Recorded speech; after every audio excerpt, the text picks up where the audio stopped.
Salut à tous et bienvenue sur la chaîne. Aujourd'hui, on va parler d'un sujet fondamental en cybersécurité.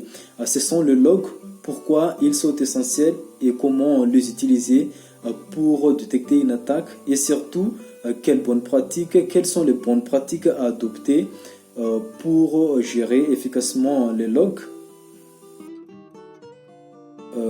Les logs, c'est simplement un fichier d'enregistrement qui garde une trace de ce qui se passe dans un système informatique ou bien un journal d'activité généré automatiquement par le système informatique.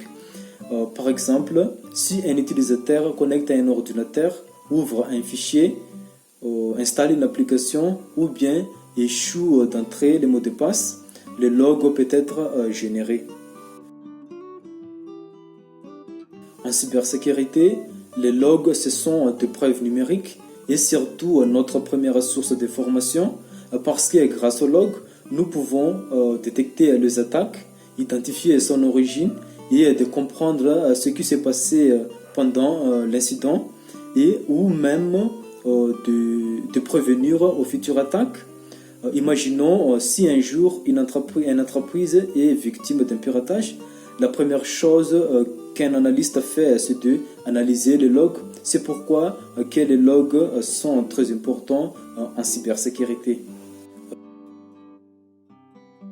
Il y a plusieurs types de logs, mais voici les 5 types de logs les plus fréquents et utiles en cybersécurité. Premièrement, les logs de système. Pour Linux, ce sont les fichiers /var, /log, /syslog et les fichiers /var, /log, /hot.log. Et pour Windows, c'est le event viewer avec les logs de sécurité et système. Et deuxièmement, les logs réseau, les firewalls, les proxys, les routeurs qui génèrent des logs comme le trafic anormal, les blocages de ports, les connexions refusées.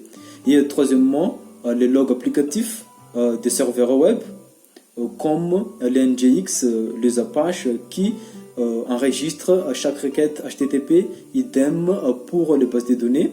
Et quatrièmement, les logs de sécurité, les antivirus, l'EDR, l'IDS-IPS qui génèrent des alertes comme détection de malware, détection de scan réseau, etc.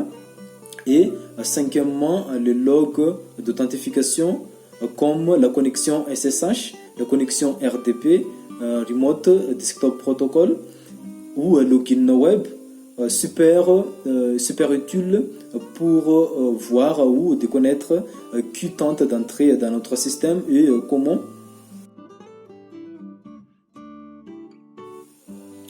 Un log est souvent une ligne de texte structurée avec date et heure, le type de message, les actions ou événements et les détails techniques comme les adresses IP et l'utilisateur. Voyons un exemple de log simple et comment lire ces logs. Date et heure, 25 juillet, 14h22. Service SSHD, SSH. Événement, failed password ou mot de passe incorrect. Le cible, c'est l'utilisateur root. Et l'IP source, c'est 192.168.1.45.